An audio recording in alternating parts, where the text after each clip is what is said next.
Eu já ouvi muitas e muitas pregações e ensinamentos profundos e valiosos na área da oração e tudo isso. Sabe, a verdade é que todo mundo realmente quer orar, mas nem todo mundo de fato pensa profundamente sobre isso. Sobre o que realmente é a oração. Por que oramos? A oração, na minha descoberta, tem diferentes canais.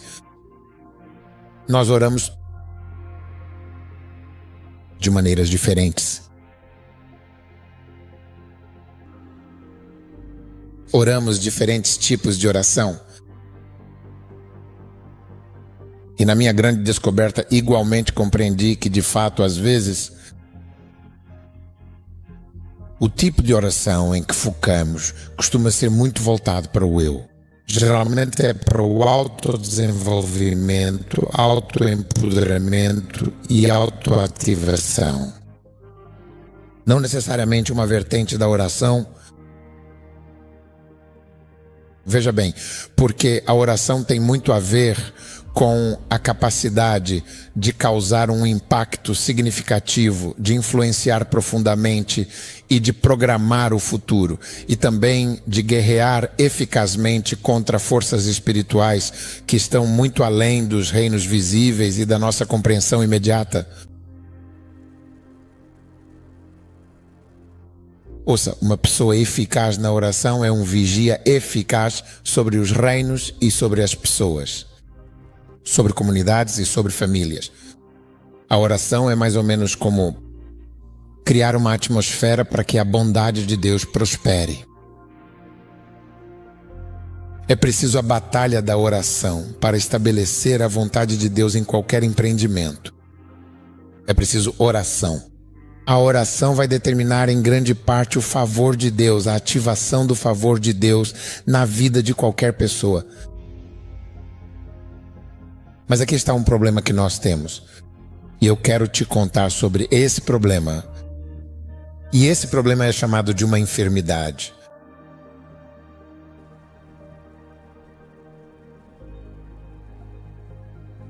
Todo crente tem essa enfermidade. Essa enfermidade não foi curada na cruz do Calvário. Todas as outras enfermidades foram curadas.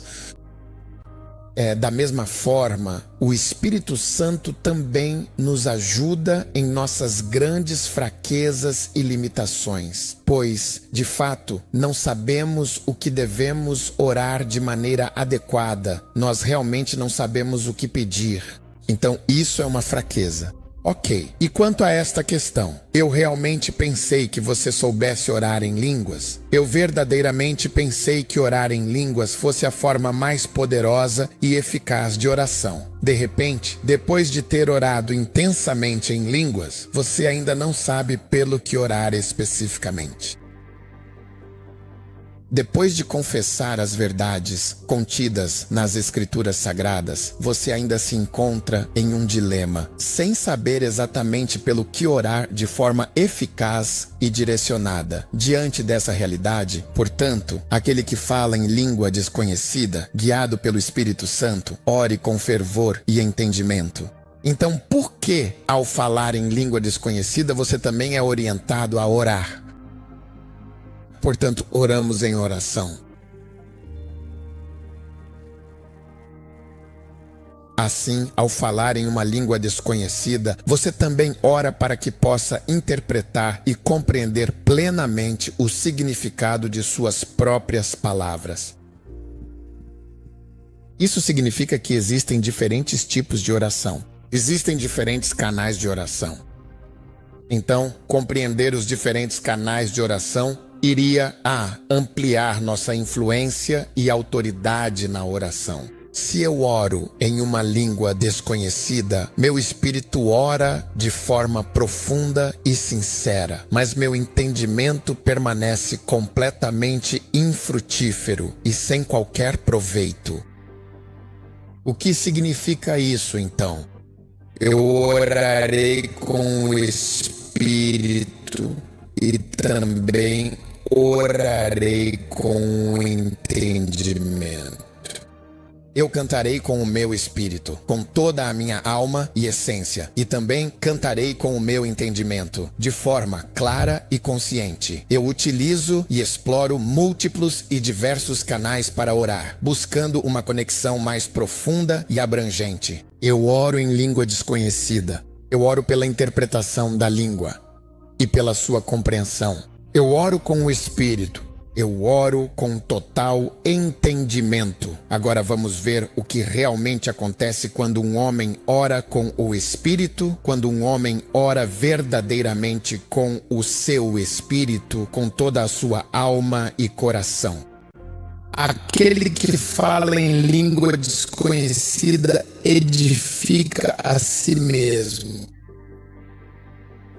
Isso tem a ver com você. Você. É sobre sua autoexortação, autodesenvolvimento, aprimoramento da sua receptividade espiritual, no avanço da sua conectividade espiritual. Portanto, orar em língua desconhecida é o que melhora seu eu interior. Isso edifica o seu espírito. Orar em outra língua te capacita a guerrear contra aquela destruição nos domínios espirituais.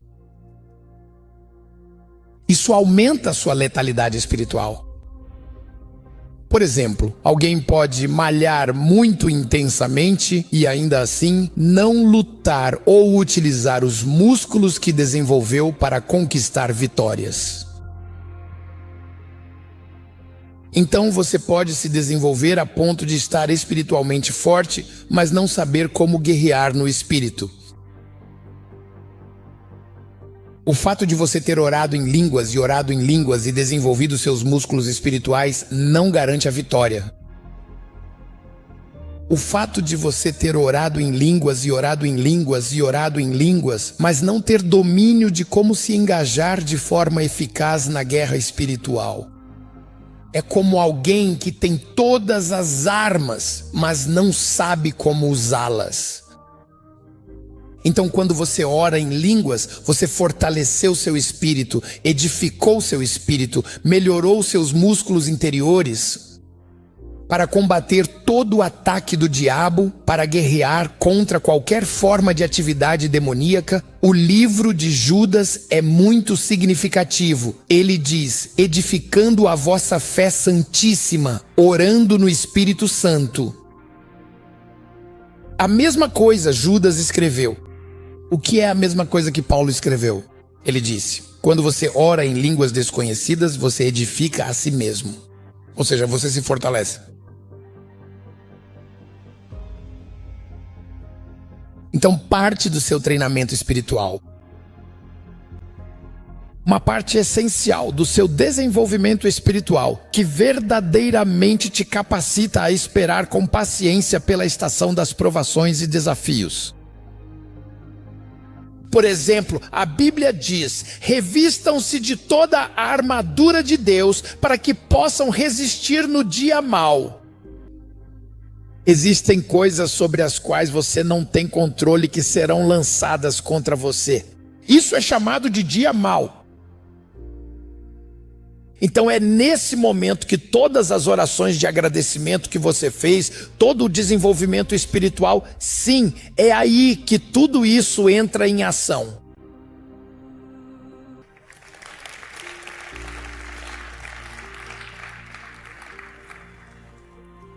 Você vai se surpreender ao ver que aquilo que deveria ter te destruído, destruiu muitas pessoas, mas foi você quem saiu vitorioso disso. E é isso que as pessoas não entendem sobre as coisas que acham que somos tolos. Eles olham para nós assim e dizem: ah, essas pessoas estão sempre orando, sempre orando. Será que Deus não pode ouvir a oração deles um dia? Não se trata de estar sempre orando. Nós não estamos orando para que Deus ouça nossas orações. Estamos a reforçar o nosso plantel. Uau, glória a Deus. Estamos a desenvolver a nossa capacidade nesse espírito. Antes de tudo, não se trata de falar com Deus. Não se trata de pedir algo a Deus. É isso que alimenta nosso espírito. Sim. A oração, essa prática espiritual profunda, é um exercício essencial e vital do espírito humano, fortalecendo a tua santíssima fé, edificando-vos na vossa santíssima fé, orando no Espírito Santo, ou seja, orando no Espírito, orando com o Espírito. Alguém diga, ore com o Espírito. O Espírito. Quando oramos com entendimento, significa que oramos as Escrituras. Diga para alguém, ore as Escrituras. Então, orar com entendimento é alinhar as Escrituras e confessar as Escrituras. Aquele que fala em língua desconhecida edifica a si mesmo, mas o que profetiza edifica a igreja. Eu gostaria de fato que todos vocês falassem em diversas línguas espirituais, mas na verdade prefiro muito mais que profetizassem com clareza e poder, pois é inegavelmente maior e mais significativo aquele que profetiza a palavra de Deus do que aquele que simplesmente fala em línguas, a não ser que, de forma explícita, as interprete para toda a congregação, para que, assim, a igreja receba uma edificação espiritual profunda e duradoura. Veja bem, quando eu oro em uma língua desconhecida, uma língua que não compreendo, há um propósito maior. Eu estou edificando a mim mesmo.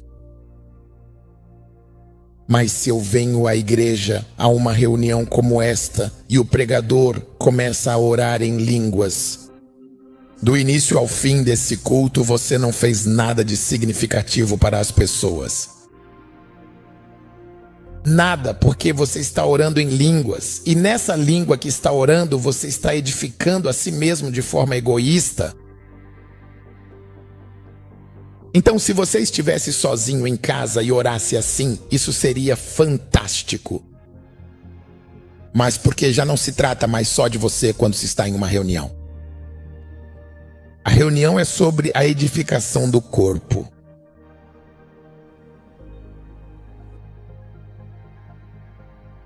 Então, uma vez que é para a edificação do corpo, assim sendo, a profecia é realmente muito melhor do que línguas. Mas Paulo agora diz, eu não me importo que vocês orem em línguas, mas certifiquem-se de interpretar. Porque uma vez que você ora em línguas e dá a interpretação, isso equivale à profecia. Isso é profecia. Então é isso que Paulo quis dizer. A reunião coletiva exige que profetizemos a palavra do Senhor, ou seja, que ensinemos o evangelho de Cristo. Nós edificamos as pessoas. Nós edificamos as pessoas com a palavra de Cristo. No entanto, quando é uma oração individual, você edifica a si mesmo. Diga amém para isso.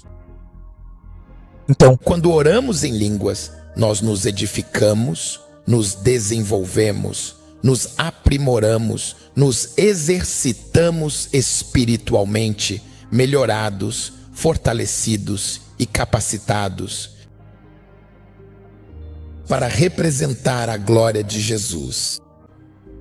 Para ser capaz de lutar nos reinos, para ser capaz de resistir ao diabo e ele fugirá, é preciso um homem espiritualmente fortalecido para resistir ao diabo. Sua vigilância espiritual pode ser mais forte do que nunca quando você ora consistentemente no Espírito. A consistência no Espírito, em oração no Espírito, capacita um homem para estar vivo e eficiente nas coisas do Espírito. Então, quando oramos em línguas, trata-se das atividades internas do Espírito Santo, trata-se de nós nos desenvolvermos espiritualmente. Mas temos uma fraqueza. Não sabemos exatamente o que devemos orar quando se trata de lidar com assuntos que estão fora de nossa compreensão imediata. 90% das vezes. Quando você começa a orar, o que você ora é o que você quer receber de Deus e o que você deseja consumir em sua cobiça. Quando Jesus ensinou sobre oração, 95% das vezes a oração não apontava em relação a nós, falando com Deus para que Ele faça algo por nós. Era só um pouco disso. Eu diria que é 1% disso. 95% disso era orar para que a vontade de Deus fosse feita. Orando para que os interesses de Deus fossem realizados na terra. Porque através da oração estabelecemos a vontade de Deus. O Espírito Santo se move sobre as orações do povo de Deus para estabelecer a vontade de Deus. Sem essa oração, a vontade de Deus faltará na terra.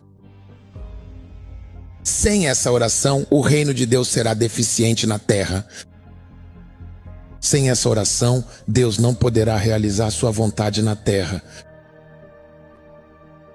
Sem essa oração, Deus não poderá intervir na terra. Você entende isso?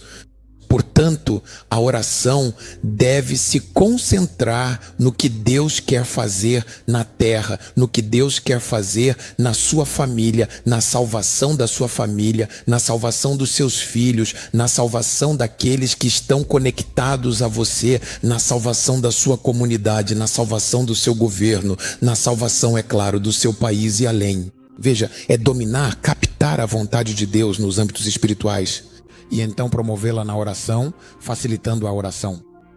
Mas como todos nós somos consumidos por nossos desejos egoístas, somos impelidos a orar movidos por nossas próprias paixões. E por causa disso, a Bíblia diz que oramos de forma errada. Oramos de forma errada porque oramos por motivos egoístas.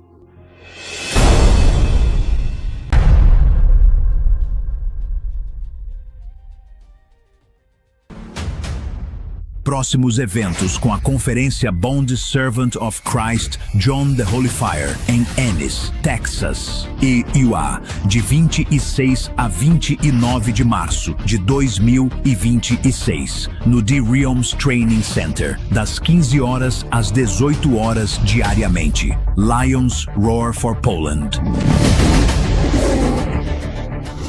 Datas 13 e 4 de fevereiro, dia 1 das 17 horas às 22 horas e dia 2 das 14 horas às 22 horas. Local Ergo Arena, endereço Gdańsk Sopotblac, 2021. Inscreva-se agora para esta conferência em hub.dements.org ou escaneie o código QR na tela. Roar for Nigéria, datas 12 de março de 2026. Local Eco Convention Center, plot 1415, Adeto, Kumbo Adamola Street.